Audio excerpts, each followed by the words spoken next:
Vamos a orar antes de dar inicio a la escuela dominical.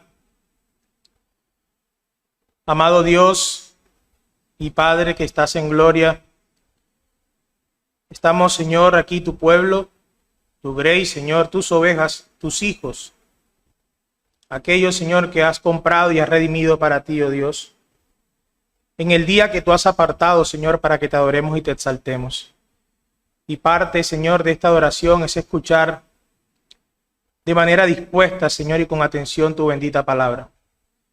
Por lo cual pedimos, Señor, la asistencia de tu Espíritu Santo para que me ayude a mí, Señor, en el momento de exponer tu palabra, esta enseñanza, Señor, y para que también ayude a cada uno de nosotros, para que nuestro corazón, Señor, sea un terreno fértil para lo que quieres enseñarnos en el día de hoy. Todo esto lo pedimos en el nombre de tu Hijo amado Jesús. Amén y amén. Bueno, mis hermanos, aún estamos en la serie de los atributos de Dios. Y hoy tengo el placer de hablar acerca de la omnisciencia de Dios. Vamos a hablar acerca de la omnisciencia de Dios. Y he estructurado la escuela en 4 puntos básicos. En primer lugar, vamos a ver una definición de lo que es la omnisciencia de Dios. En segundo lugar, veremos la naturaleza del conocimiento de Dios o de la omnisciencia. En tercer lugar, haré un contraste entre cómo conoce Dios y cómo conoce la criatura, que nos va a ayudar a entender aún mejor el tema del conocimiento de Dios o la omnisciencia de Dios. Y en cuarto lugar, muy útil, unas aplicaciones prácticas de la omnisciencia de Dios para nuestras vidas. ¿Para qué sirve estudiar este tema? Porque el pastor Gerley lo ha introducido en la serie. Vamos a ver unas aplicaciones. Entonces, en primer lugar, definamos lo que es la omnisciencia o el todo conocimiento de Dios. En su teología sistemática de Charles Hodge, ya muchos están familiarizados con ella, él define el conocimiento como la aprehensión intelectual de la verdad y supone un sujeto inteligente que aprende y un objeto que es aprendido. Más adelante voy a dar un ejemplo para que podamos entender esto con más facilidad. Aquí Hodge, en su sistemática, nos está brindando una definición de lo que es el conocimiento, una aprehensión intelectual de la verdad. Y esto va en sintonía con lo que a lo largo de los años la filosofía ha descrito o ha definido como conocimiento. Desde Platón hasta más adelante, hasta los días de hoy, el conocimiento se ha definido como una creencia verdadera y justificada. ¿Qué es el conocimiento? Una creencia verdadera y justificada. ¿Sí? Y Hodge nos dice también a nosotros qué debe existir para que el conocimiento pueda darse. ¿Qué es? Un sujeto inteligente que aprende y un objeto el cual es aprendido. Entonces tengamos esto presente. ¿Qué es el conocimiento? Una creencia verdadera y justificada. Y debe haber un sujeto que es el que aprende, el sujeto inteligente, y un objeto el cual es aprendido. Eso es conocimiento, tanto en teología como en filosofía. En cualquier área del saber, eso es conocimiento. ¿Sí? Un ejemplo en el cual podemos ilustrar esta definición de una creencia verdadera justificada junto con el sujeto inteligente que aprende y el objeto que es aprendido es el de la planta que crece de una semilla, una planta que nace de una semilla. Yo tengo el conocimiento que la planta nace de una semilla. Este es el enunciado. Yo tengo el conocimiento que una planta nace de una semilla. Entonces, ¿quién sería el sujeto inteligente que aprende? Yo, ¿cierto? ¿Cuál es el objeto que es aprendido? La planta, la semilla, ¿cierto? Ahora, pero necesitamos para que sea conocimiento la creencia verdadera y justificada. Entonces, yo creo que la planta nace de una semilla. Esa es la creencia. Pero debe ser verdadera y justificada para que pueda definirse como conocimiento. ¿Por qué podemos decir que es verdadera? Porque de hecho una planta nace o crece de una semilla. Entonces ya mi creencia es verdadera. Ahora, ¿cómo se justifica? Yo he observado que la planta evidentemente nace de una semilla. La creencia, creo que una planta nace de una semilla. La verdad, la planta nace de una semilla. La justificación, yo he observado, yo he visto que evidentemente una planta nace de una semilla. Entonces el conocimiento que yo tengo acerca de una planta que nace de una semilla es una creencia verdadera y justificada. Y estoy yo que soy el sujeto que aprende y la planta que es el objeto que es aprendido. ¿Sí quedó claro el ejemplo, eso es el conocimiento. En cualquier otro ejemplo se puede ilustrar de igual manera. Ahora, ¿por qué esta introducción? Porque la idea es que tengamos claro qué es el conocimiento para poder hablar del todo conocimiento. Porque la omnisciencia de Dios quiere decir etimológicamente todo conocimiento. Omni, ¿qué quiere decir? Todo. Y ciencia o scientia, que quiere decir ciencia o conocimiento, es decir, tener todo conocimiento. Y este atributo de la omnisciencia, tener todo conocimiento, es un atributo que es solamente aplicable a Dios, no a las criaturas. ¿Recuerdan la distinción creador-criatura? Bueno, aquí la vemos una vez más. El atributo de omnisciencia solo es un atributo, una perfección en Dios, no en la criatura. Nosotros podemos conocer muchas cosas, pero no somos todo conocimiento, no lo conocemos todo. Solo Dios posee este atributo. Nosotros y cualquier criatura somos finitos. Y como finitos, nuestro entendimiento, nuestro conocimiento es también finito, ¿sí? De acuerdo a nuestro ser. Nuestro conocimiento tiene límites. Ninguna criatura tiene la capacidad de contener o poseer todo el conocimiento. En cambio, Dios, siendo un ser infinito, tiene la capacidad de conocerlo todo. Nosotros siendo finitos no, porque nuestro conocimiento tiene un límite. Dios siendo infinito tiene la capacidad de conocerlo todo. Su conocimiento no tiene límites. Dios es capaz de conocer, entender y comprender absolutamente todas las cosas.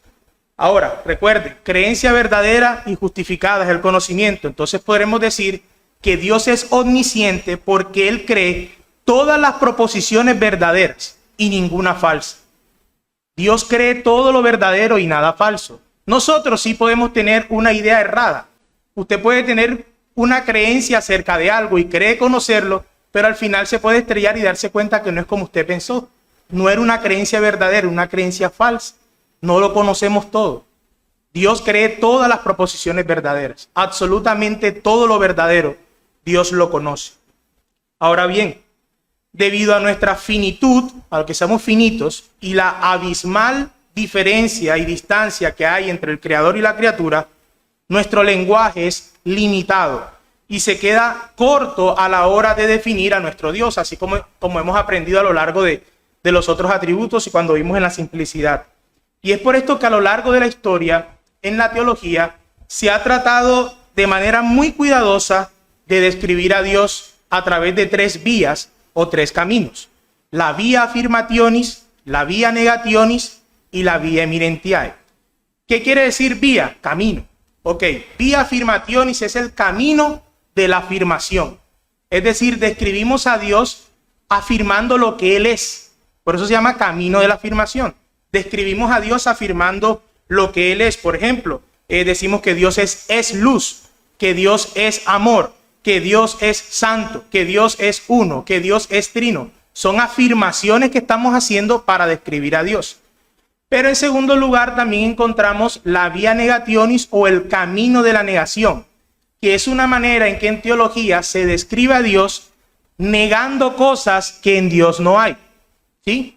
Como por ejemplo, decimos lo que Dios no es. Cuando nosotros decimos que Dios es eterno, estamos diciendo que Dios no tiene principio ni fin, ¿cierto? Estamos negando cualquier principio o fin en Él. ¿Sí están viendo? Por eso se llama camino de la negación, negamos cosas. O cuando decimos que Dios es inmutable, estamos negando que en Dios haya cambio alguno. Dios no puede variar, no puede cambiar. Se están negando cosas que Dios no es. Sí, son caminos que se toman en teología. O por ejemplo, cuando vimos que Dios es simple.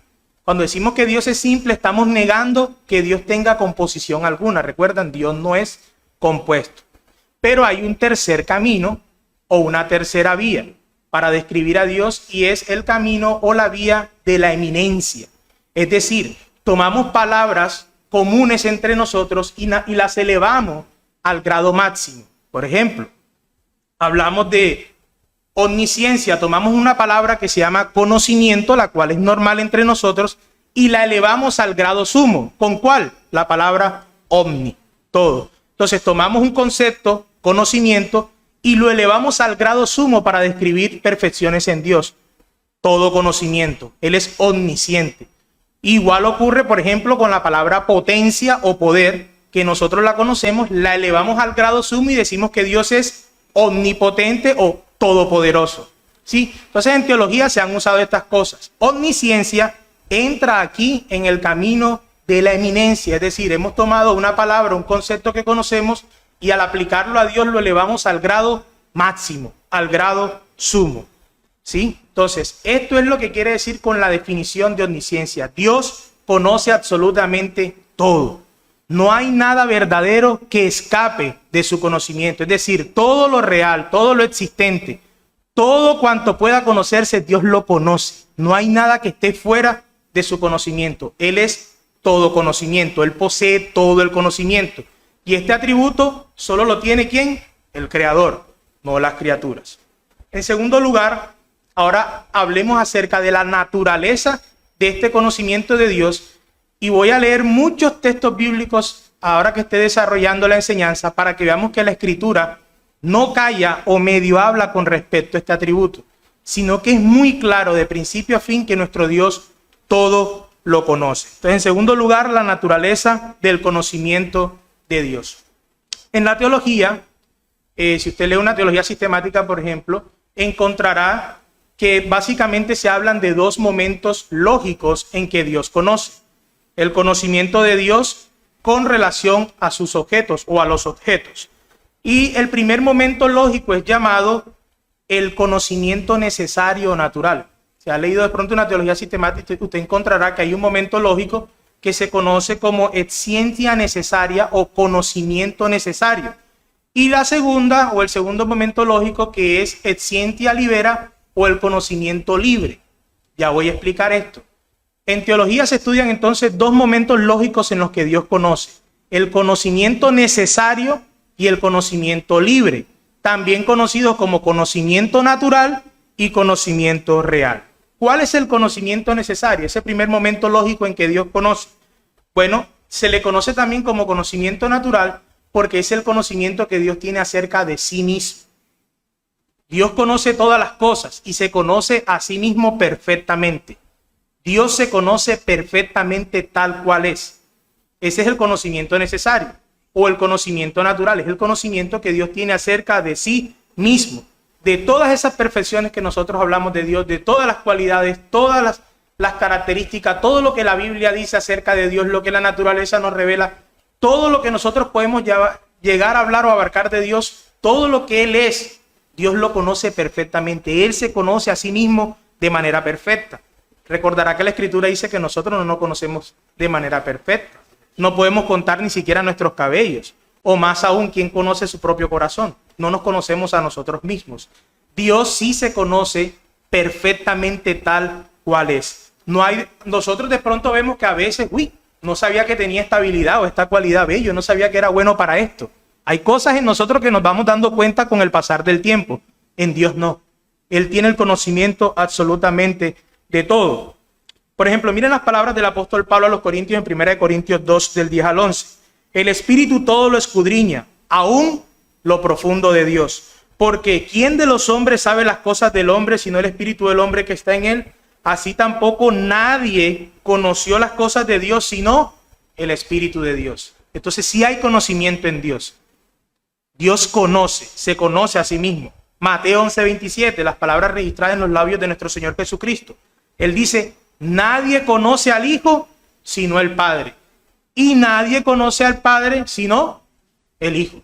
¿Sí ven? Dios se conoce a sí mismo, se conoce perfectamente. Y es debido que Él se conoce a sí mismo que Él también conoce todo lo que es capaz de hacer. Obviamente Él sabe todo lo que puede hacer, todo lo que es capaz de hacer, sea que lo haga o no lo haga. ¿Sí? Hay cosas que Dios puede hacer, pero que en su infinita sabiduría decidió no hacer. Por ejemplo, la Biblia nos dice, ay de ti, Corazín y Betsaida, porque si en Tiro y en Sidón se hubiesen hecho las cosas que hoy ven, ellos hubiesen arrepentido y se hubiesen creído. ¿Dios podía haber hecho esas obras? Sí, pero decidió no hacerlas. ¿Sí? O por ejemplo, ¿Dios pudo haberle enviado 12 legiones de ángeles a Jesús para liberarlo?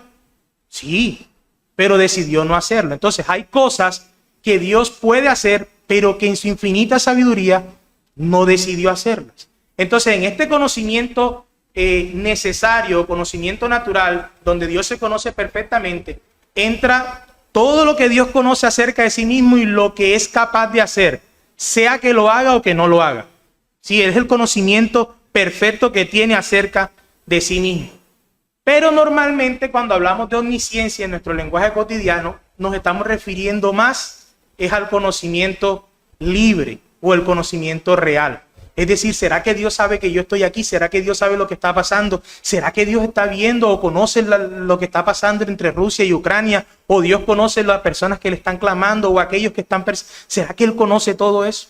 O el niño se preguntará, ¿será que Dios sabe que yo estoy haciendo algo malo, que estoy escondido aquí? ¿Sí? Normalmente cuando hablamos de que si Dios lo conoce todo, estamos refiriéndonos más a este momento lógico que es el conocimiento real o libre. ¿Qué es esto? No es más que el conocimiento de su decreto.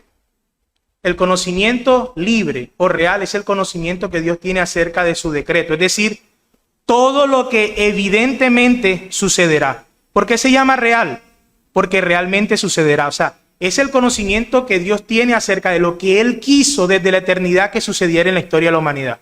Todo lo que ocurre, todo lo que pasa, todo cuanto acontece, lo que aconteció, acontece y acontecerá. Eso se conoce como el conocimiento libre o real que Dios tiene. ¿Por qué real? Porque es de las cosas que están sucediendo realmente. Por eso ahorita le dije que en el conocimiento natural, Dios conoce lo que puede o no puede hacer. Sí, Él conoce lo que puede hacer, sea que lo haga o no. Pero en el conocimiento real estamos hablando del conocimiento que tiene Dios de todo lo que está aconteciendo, lo que va a acontecer, es decir, lo que ineludiblemente va a suceder. ¿Sí? Dios conoce absolutamente todo. Hechos 15, 18, dice el Señor que hace conocer todo esto desde tiempos antiguos. Antes que sucedan las cosas, ya Dios las conoce. Ahora, ¿por qué Dios conoce el futuro? Como vamos a ver más adelante. No es porque Dios se mete y viaja en el túnel del futuro y dice, bueno, fulanito va a hacer esto, fulanito va a hacer esto. No, Él conoce todo lo que sucederá porque Él decretó que eso es lo que sucederá. Por eso Él conoce todo. ¿Sí? El conocimiento libre o real de Dios que estamos viendo no toma como base las acciones de las criaturas, sino que todo lo que ocurre en el mundo toma como base el decreto divino. Por eso Dios conoce absolutamente todo. ¿Sí? O en Daniel 2:22 encontramos la siguiente declaración. Él es quien revela lo profundo y lo escondido. Conoce lo que está en tinieblas y la luz mora con él. Miren esto. Él revela lo profundo y lo escondido. Profundo y escondido ¿para quién? Para nosotros. Para él no. Y fíjense que dice, conoce lo que está en tinieblas y la luz mora con él. Aquí un punto que me acabo de acordar. En su dogmática reformada, el teólogo Hermann Bavinck, cuando habla de la omnisciencia, toma como base que Dios es luz. Y uno dice, bueno, ¿qué tiene que ver que Dios sea luz con que Dios sea omnisciente? Bueno, que la luz evidencia todo. Que Él sea luz quiere decir que se conoce plenamente a sí mismo y todas las cosas. Porque la Biblia también utiliza la oscuridad o las tinieblas para referirse a la ignorancia. Y puesto que Dios es luz y no tiene mezcla de oscuridad o mancha alguna en Él, tiniebla alguna en Él, no hay nada que pueda permanecer oculto o que Él ignore. ¿Sí? Entonces, solamente algo que me acabo de acordar. Entonces, ¿quién es el objeto en el conocimiento natural? Dios. Él se conoce a sí mismo. ¿Y quiénes son los objetos en el conocimiento real o libre? Todas las criaturas aparte de Dios. ¿Sí? Todas las criaturas. Aquí exceptuamos a Dios. Dios conoce todas las cosas, todas las criaturas, personas, animales, ángeles, cosas, todo lo que ocurre, fenómenos naturales, todo lo que quiera, todo lo que existe, todo lo que sucederá, Dios lo conoce. Esos son los objetos del conocimiento de Dios y toman como base el decreto de Dios. Tenga esto presente, porque muchas confusiones que usted ve o debates que usted ve, no, ¿será que Dios nos escogió porque Él vio que íbamos a tener fe en Él? Porque esto no. Nosotros, más bien todo lo que sucede en el mundo toma como base lo que Dios decretó, lo que Él quiso. Por eso es que Él conoce todo. No hay nada que suceda. Dios no es dependiente. La seidad de Dios, ¿recuerdan? Dios es autosuficiente. Él no necesita de nada. ¿Recuerdan también cuando vimos la simplicidad? No hay nada que Él necesite. Su voluntad no puede ser dependiente de la voluntad del hombre. Ay, es que si fulanito va a creer en mí, entonces yo vengo y lo acomodo en el contexto necesario para que Él crea en mí, como pensaría un molinista, por ejemplo. No, sí, sino que Dios todo lo que quiso ha hecho, declara la Escritura. Incluso su voluntad y su conocimiento es independiente. No solo su existencia, no solo Él no necesita de nada para existir, sino que todos los atributos que nosotros hablamos de Dios, su amor, su misericordia, su gracia, su justicia, todo eso es independiente de la criatura también. Él hace lo que Él quiere, de manera libre. ¿Sí? Entonces este conocimiento se aplica a todo lo que existe, excepto a Dios. Mire, en filosofía se habla de dos categorías. La categoría de lo posible y la categoría de lo real. Todo lo que llegó a existir pasó de la categoría de lo posible a la categoría de lo real. Por ejemplo, ustedes tenían en mente armar un atril para el púlpito. Eso estaba en la categoría de lo posible, podía ser o no ser. Pero una vez armaron o compraron o construyeron el atril, pasó de la categoría de lo posible a lo real. Todo lo que ocurre, mis hermanos, en la historia pasa de la categoría de lo posible a lo real, y aquí viene la parte teológica, teniendo como base el decreto de Dios. Nada se escapa de su decreto, absolutamente nada. Por eso Él lo conoce todo, ¿sí? No es que Dios simplemente, bueno, aquí está tal cosa, bueno, ya sé que está tal cosa. Él no va aprendiendo, Él no va conociendo, sino que Él, por cuanto ha hecho todo, todo lo conoce, ¿sí? Lo conoce de manera perfecta y absoluta. Por eso se habla de que este es el conocimiento basado en su decreto. Hebreos 4:13, no hay cosa creada oculta a su vista, sino que todas las cosas están al descubierto y desnudas ante los ojos de aquel a quien tenemos que dar cuentas. Cosas creadas. ¿Qué son las cosas creadas? Todo lo que existe aparte de Dios. Todo está desnudo ante Él, todo lo conoce. Entonces, en este conocimiento libre o real, nos damos cuenta de que Dios conoce lo que sucede. ¿Sí? La Escritura describe a Dios como observando desde el cielo. ¿Se ha visto esos textos? Por ejemplo, en Job 28:24 dice, porque Él contempla los confines de la tierra y ve todo bajo los cielos. Ahora bien, sabemos que esto es un pasaje antropomórfico en donde se describe a Dios como con cualidades físicas del hombre, o sea, como Dios sentado mirando, o sea, eso no es que esté así, no es que Él esté observando, no es que Él tenga ojos mirando, ¿sí? Sino que esto lo que nos quiere indicar es que Él conoce todo lo que ocurre en los confines de la tierra, es decir, en todo lo creado. Él conoce, pero no solo de manera general toda la creación, sino que también conoce de manera detallada. En el mismo Job vemos la pregunta, ¿no ve Él mis caminos y cuenta todos mis pasos? La respuesta a esta pregunta es obvia. Evidentemente, Dios ve y conoce todos los pasos de Job y sus caminos, y no solo los de Job, sino también los de cada uno de nosotros. Job 34:21, porque sus ojos observan los caminos del hombre y Él ve todos sus pasos. ¿Sí? Proverbios 15:3, en todo lugar están los ojos del Señor observando a los malos y a los buenos. Una vez más, no es que haya un pocotón de ojos dando vuelta en la tierra como unos drones que le van informando a Dios qué es lo que ocurre. No, esto simplemente es un lenguaje para decirnos que Dios lo conoce todo, lo ve todo, lo conoce todo, tanto de manera general como de manera detallada. Todo lo que tú hagas, dónde te metas, lo que pienses, tus motivaciones, Dios lo conoce absolutamente. De hecho, Dios no solamente ve la parte externa, sino que Dios conoce también los secretos del corazón, declara la Escritura. Él no solamente ve nuestras acciones, sino que Él va más allá. Él va a nuestros corazones. Dios conoce total y plenamente los pensamientos del hombre. Primera de Crónicas 28:9. En cuanto a ti, Salomón, hijo mío, reconoce al Dios de tu padre y sírvele de todo corazón y con ánimo dispuesto, porque el Señor escudriña todos los corazones y entiende todo intento de los pensamientos. Entonces, Dios no solamente conoce las cosas externas que suceden, sino tus pensamientos, tus motivaciones, tus intenciones, los secretos de tu corazón, todos están desnudos ante Dios. Él los conoce de manera perfecta. De hecho, cuando la Escritura habla o se refiere al corazón, está hablando del núcleo, de la esencia, el centro de lo que es el ser humano, lo que tú eres, lo que yo soy. Cuando se habla del corazón es eso, lo que somos, lo que pensamos, nuestras intenciones, cuáles no son nuestras motivaciones, cuáles son nuestros deseos. Todo eso Dios los conoce, los secretos más íntimos. No solo acciones externas, sino también lo más profundo de nosotros. Salmo 44 del 20 al 21.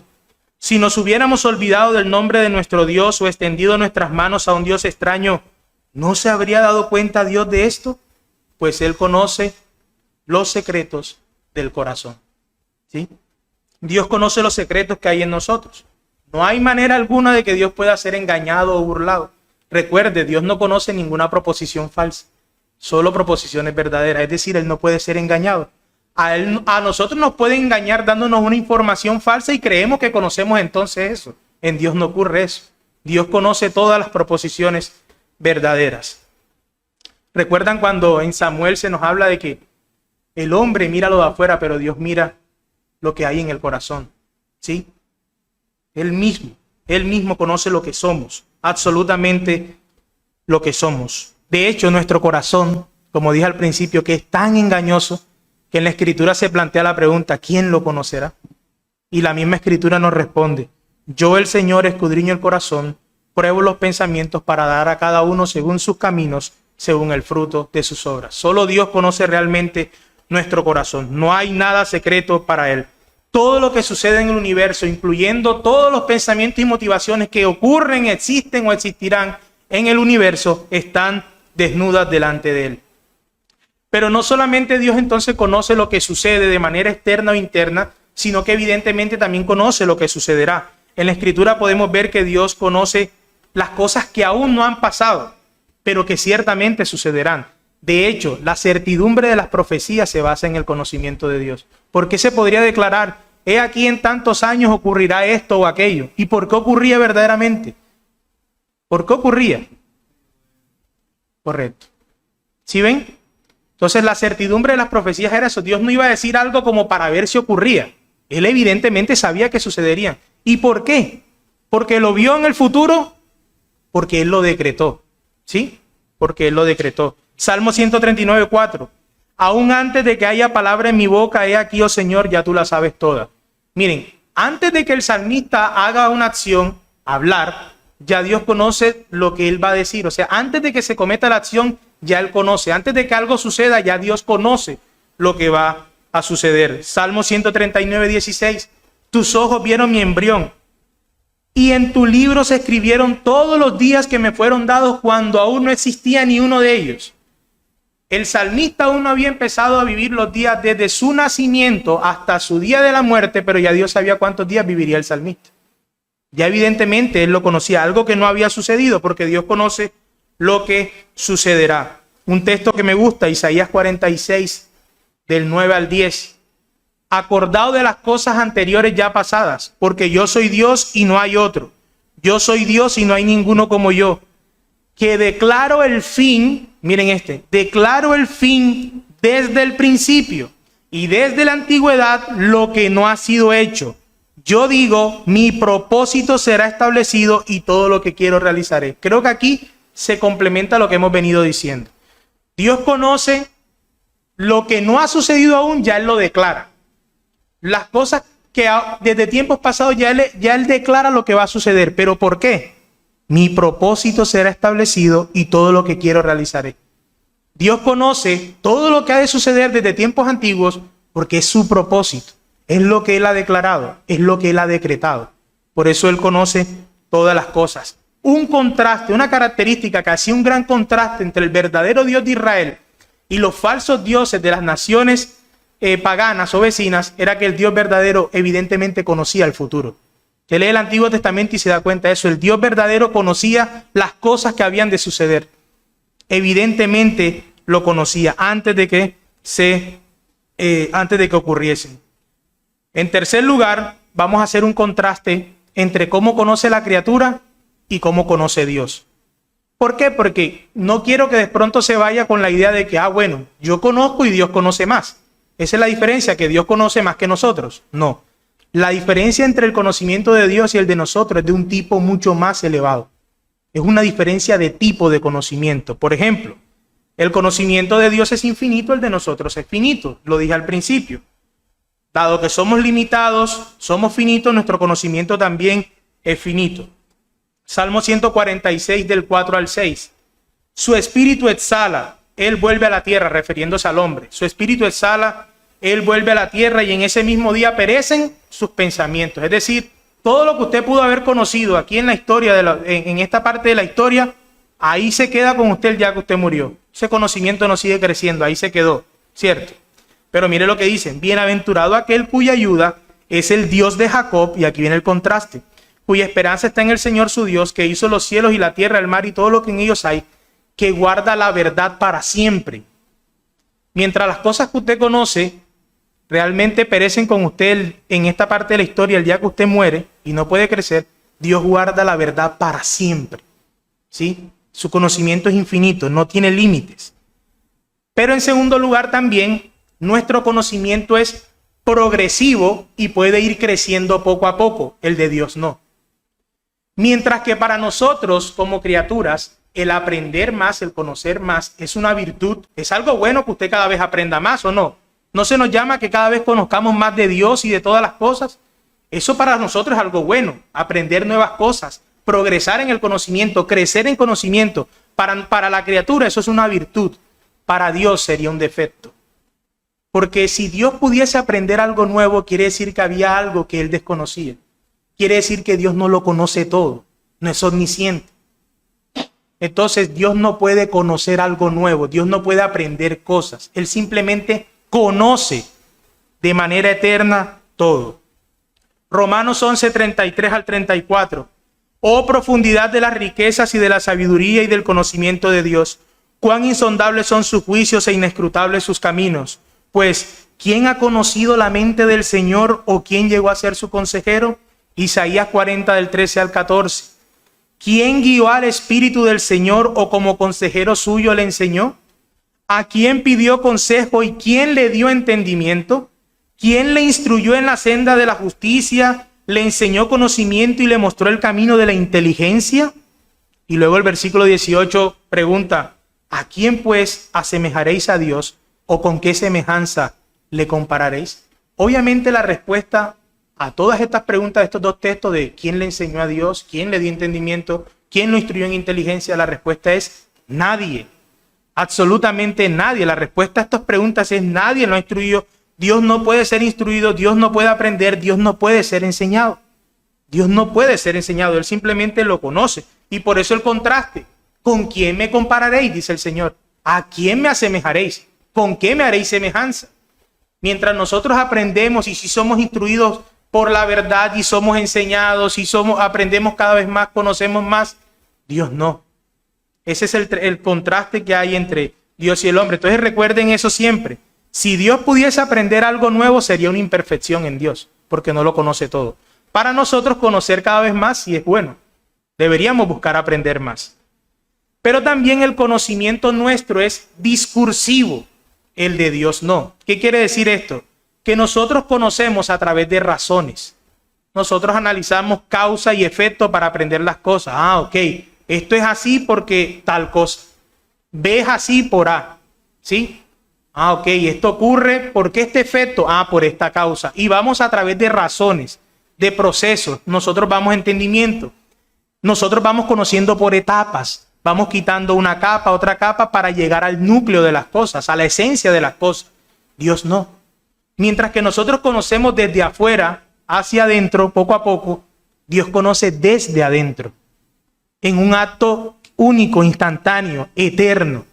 No por progresión, no por procesos. ¿Sí? No es que Él poco a poco va a raíz de nosotros. Nosotros vamos dándole vueltas a las cosas hasta llegar al núcleo. Dios conoce desde el núcleo todas las cosas. Desde dentro hacia afuera, no desde afuera hacia adentro. Nosotros llegamos a conocer. Dios no llega a conocer. Él simplemente conoce. Él conoce, Él no llega a conocer. En cuarto lugar, el conocimiento de nosotros es dependiente. El de Dios no. Nuestro conocimiento ciertamente depende de muchas cosas externas a nosotros. El de Dios no. El conocimiento de Dios es independiente a la criatura. Creo que el domingo pasado vieron la presciencia, ¿cierto? El conocimiento de Dios no depende de cosas que Él ve que alguien va a hacer. Y entonces con base en eso toma decisiones. Dios simplemente conoce, su conocimiento es independiente. Hagas o no hagas lo que tú quieras hacer o no hacer, eso no afecta ni comunica, ni informa en nada el conocimiento de Dios. Dios simplemente conoce, absolutamente conoce todas las cosas. Él es independiente, no necesita ni depende de nada, aún en su conocimiento. De hecho, Bavinck en la dogmática dice, y cito, Él es autoexistente y no puede depender en su conciencia y conocimiento en o ser determinado por algo fuera de sí mismo. Esta independencia absoluta de su conocimiento es un colorario de su aceidad.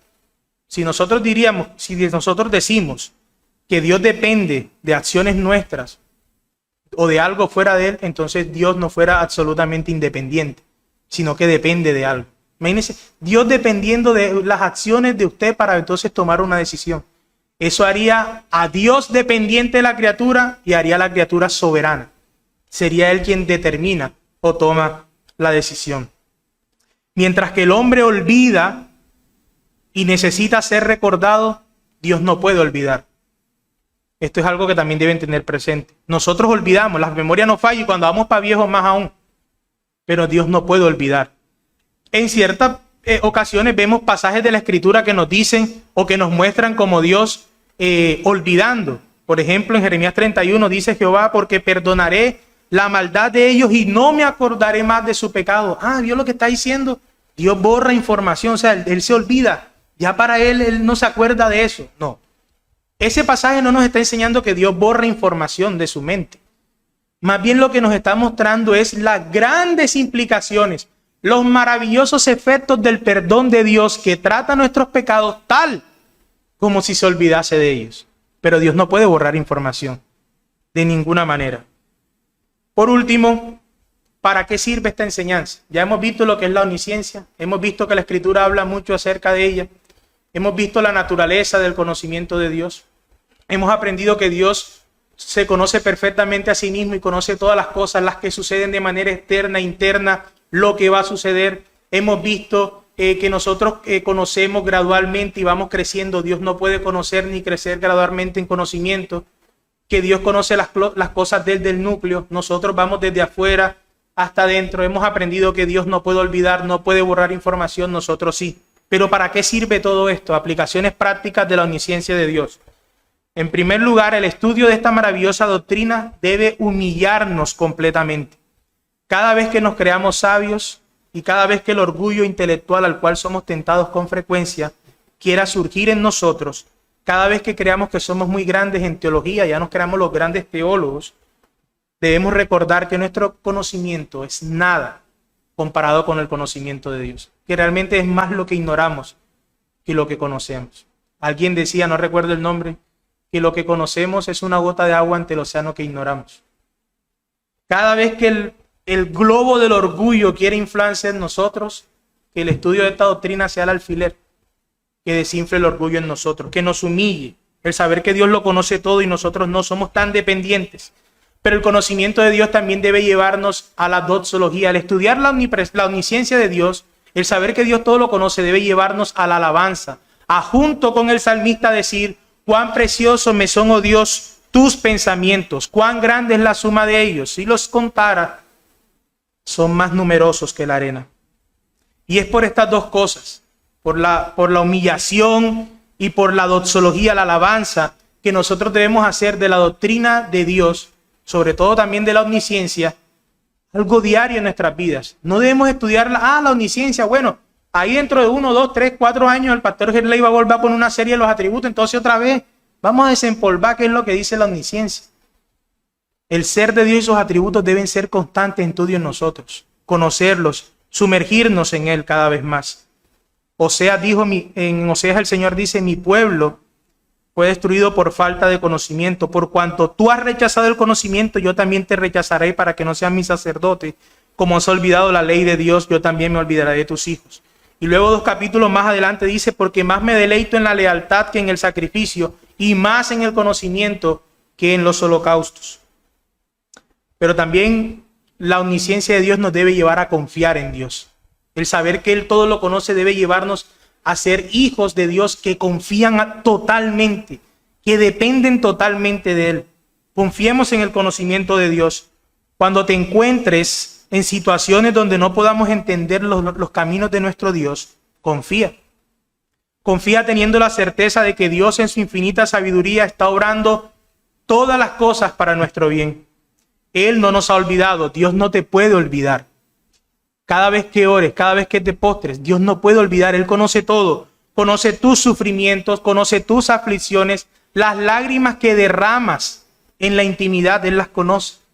Él conoce todo, todas tus súplicas, tus peticiones, todo lo que por lo que tú estés viviendo, Él lo conoce. Eso no pasa desapercibido por Él. Él es un padre atento que conoce absolutamente todo de sus hijos. Él te ve, espera y confía en el Señor. Esto nos debe llevar a vivir coram Deo. ¿Recuerdan la frase de Sproul? Coram Deo. Vivir toda la vida delante de la presencia de Dios para la gloria de Dios. Saber que Dios lo conoce todo de nosotros debe llevarnos a vivir con un temor reverente. Dios conoce todas las cosas. Ciertamente el hermano o la hermana pues conocerá de mí lo que yo le quiera mostrar o la manera en que yo me comporte externamente, pero mis pensamientos y motivaciones no las conoce. Pero Dios conoce absolutamente todo. Y eso debe llevarnos a ser más piadosos, a vivir con temor reverente. Y yo sé que esto no es un sermón, pero me gustaría hacer una aplicación para los no creyentes que de pronto nos puedan escuchar por este video, o si alguno aquí aún no ha depositado su fe en Cristo realmente. La omnisciencia de Dios también nos enseña que el juicio de Dios en el gran día final será un juicio justo. Evidentemente será un juicio justo, totalmente. La labor correcta de todo juez es dar un veredicto justo. Y lo primero que debe hacer es conocer los hechos que ocurrieron a través de testimonios o evidencias y luego toma un veredicto, una decisión. No importa las excusas que tú inventes o las justificaciones que tú estés dando o quieras dar el día del juicio. El Señor realmente conocerá todas y cada una de las cosas que tú has hecho y por las cuales te podrá condenar. Por eso mi invitación en este momento es que creas en Cristo si no has creído en Él. Qué terrible es ver a un Dios que está en oposición mía sabiendo todo lo que yo hago y que algún día me juzgará por eso. Por eso debemos ponernos a cuenta con Él, estar en paz con Él, pero es ahora.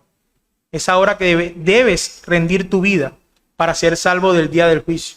Si no, no tienes escapatoria ni ninguna otra opción. ¿Hay tiempo para preguntas? ¿O hay alguna pregunta más bien? ¿No? ¿Cómo? Ok. ¿Alguna pregunta, aporte, duda?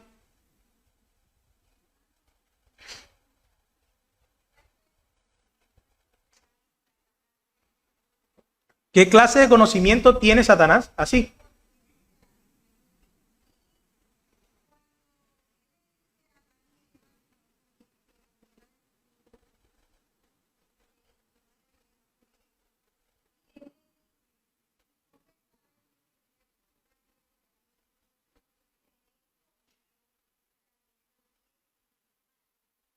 Bueno, ¿qué tipo de conocimiento tiene Satanás? Bueno, recuerden la distinción. Dios es el creador. Luego todo hace parte de la creación o la criatura. No solo los hombres y los animales, sino que los seres angelicales, sean los ángeles, los demonios, son seres espirituales, son criaturas. Por lo tanto, su conocimiento también es finito, es limitado. Ahora, ¿sabía Satanás que la condena por el pecado era la muerte? Evidentemente. De hecho, él cayó en muerte espiritual también, ¿o no? Ya no había sido condenado por eso. Y además, sí, claro, y además, evidentemente, se dio cuenta de que Dios declaró a Adán y a Eva el juicio o las repercusiones de lo que eso traería muerte.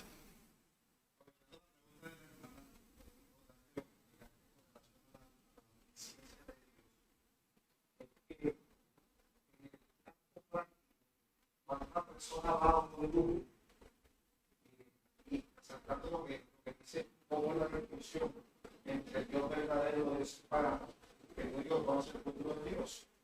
Cuando usted va a un grupo, el grupo le puede decir lo que usted hizo, pero jamás le dirá lo que usted hará. Y eso es una distinción clara haciendo alusión a lo finito que es el conocimiento de Satanás, frente a lo infinito del conocimiento de Dios. Así es.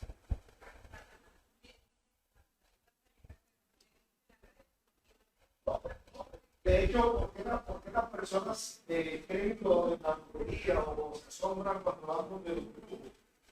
Porque evidentemente le dicen lo que hay. Y de alguna manera se sorprenden. Claro. No, sí, ¿verdad? Por supuesto, a base de mentiras, pues le dicen lo que le quieren decir después, pero no con la certeza que conozcan el futuro. Ningún extranjero conoce el futuro, una criatura conoce el futuro de Dios. Claro. Ahora, la hermana ha dicho algo importante. O sea, él le pudo haber dicho lo que pasaría si comían, mas no le pudo haber dicho que serían redimidos. Bueno, dos cosas. Primero, no lo haría por lo malvado que es. Pero en segundo lugar, él no conocía que serían redimidos, porque Dios aún no lo había declarado. Es en Génesis 3:15, después de la caída, donde Dios declara entonces que él redimirá a ellos. ¿El hermano?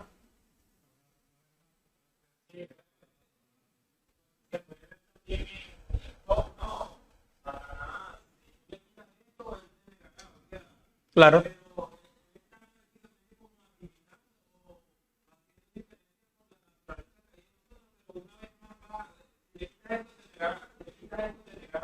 Y al final no lo negó.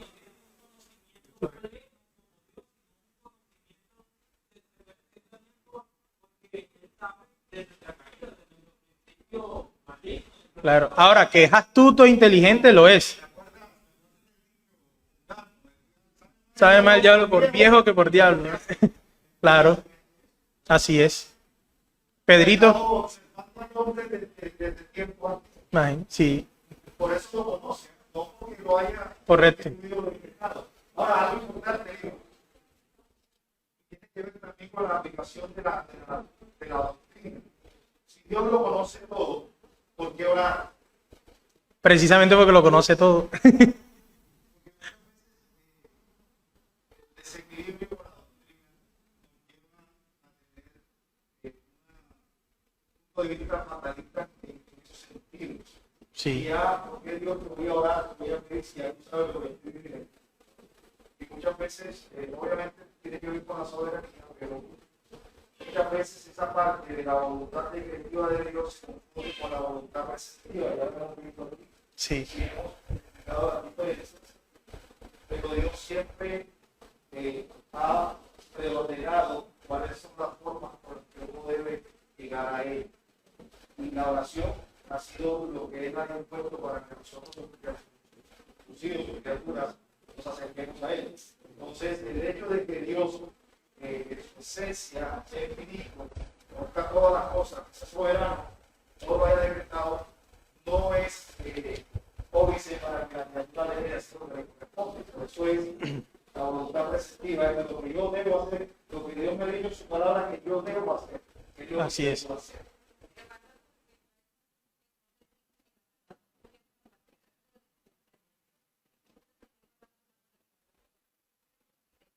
Exactamente, porque Fíjense algo importante que dice el pastor Gerley, porque no lo creerán, pero muchos entienden así. Si Dios ya todo lo sabe, ¿yo para qué voy a orar? ¿Yo para qué le voy a decir de qué tengo necesidad si la Biblia dice que Él sabe de qué tenemos necesidad? Bueno, en primer lugar, porque Él te manda a que ores, a que vayamos al trono de gracia, a que depositemos toda nuestra ansiedad y todas nuestras cargas, todas las peticiones las hagamos. En la oración modelo del Padre Nuestro, el Señor nos enseña también a pedir por nuestras cosas. Entonces, no hacerlo, no es que, vaya, qué inferencia, como Dios lo conoce todo, qué humildad, ¿para qué te lo voy a decir, Señor, si ya tú lo sabes? No, tú estás siendo rebelde y más bien soberbio, porque Él te manda es a que te rindas ante Él, ¿sí? Y con respecto a lo que decía el pastor Gerley, es cierto, Dios decretó los fines, pero esos fines serán obtenidos por unos medios, Él también decretó los medios. Y dentro de los medios, los infinitos medios que Dios decretó, también están las oraciones de sus santos. De tal modo que si tú no hubieses orado, no hubieses conseguido aquello lo cual obtuviste, porque Dios decretó que el medio por el cual respondería o daría algo sería a través de la oración. Entonces, el saber que Dios todo lo conoce nos debe llevar a orar más aún, ¿sí? Con confianza. Dios sabe lo que estoy viviendo, entonces por eso le declaro a Él. Que la oración no cambia. Correcto. Y a Dios que hay muchas personas que piensan que lo que yo le oro y lo que yo oro está de acuerdo a la voluntad de Dios será esto. Así es. Es como una aclaración y dice, Sí, correcto. Sí, es que recuerden siempre el tema de la independencia del Creador. Si Dios dependiera también de mi oración para cambiar de decisión, entonces lo estoy haciendo dependiente de Él. Él decretó que tú orarías, pero el medio por el cual Él te respondería sería la oración. Sí, pero conforme a su voluntad. Por eso yo digo, Él decretó el medio. Es decir, que tú ores no cambia el decreto de Él, porque ya Él decretó que el medio por el cual respondería o no algo sería la oración. ¿Sí?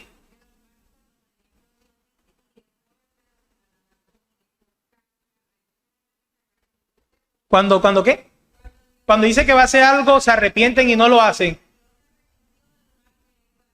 Ok.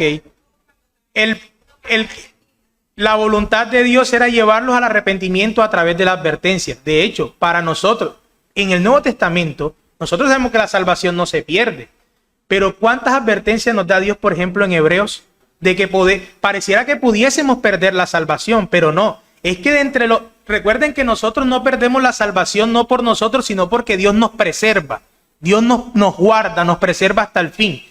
Y las advertencias que Dios hace son medios que Él utiliza para preservarnos hasta el fin también.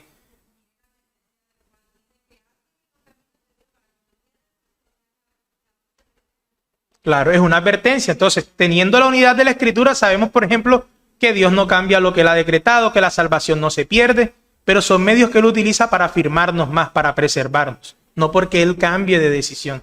¿Sí? Bueno, vamos. Sí, de hecho la oración es eso, es rendirnos, humillarnos y descansar ante Él. Claro, a sus estatutos, lo que decía el pastor, lo que el Señor manda a que hagamos. ¿Sí? Preceptiva.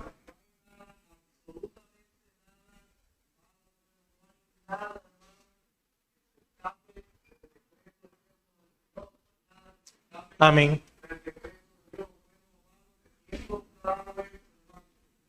Que Dios no es autor del pecado, ni tiene comunión con nadie. Así es. Porque, por ejemplo, déjame hacía la pregunta en relación a las violaciones que le hace las violaciones a los derechos humanos. No hay nada, ¿verdad?, que se establezca, por ejemplo, esta omnipresencia y mucho menos de los derechos humanos. Así es. Él no permite, que tampoco esto va a afectar. Así es, todo cuanto ocurre, así es, sin ser Dios autor del pecado. ¿Ok?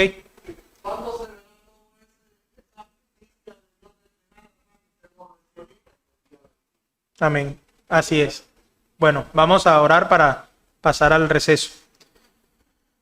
Bendito Dios, Señor, te damos gracias porque nos ayudaste, Señor, en esta exposición de la escuela, porque hemos aprendido, Señor, de ti. Ayúdanos y pon un deseo en nosotros de querer aprender más de ti, Señor, a conocerte. Te pedimos, Señor, que esta doctrina de la omnisciencia sobrecoja, Señor, nuestras almas con un temor reverente, Padre. Que nos ayude a practicar más la piedad que tú quieres en nuestras vidas, Señor. Pero que también nos lleve, Señor, a descansar en ti, Padre. A confiar cada vez más en ti. Perdónanos, Señor, porque muchas veces actuamos como si no confiáramos en ti, como si no conocieras la situación en la cual estamos viviendo o atravesando. Muchas veces pecamos por incredulidad, Señor. Por eso te pedimos tu perdón, Señor. Ayúdanos a confiar y a tener presente que tú lo conoces todo, Señor. Bueno o malo, Señor. Tú lo conoces todo. Te lo pedimos en el nombre de tu Hijo amado Jesús. Amén y amén.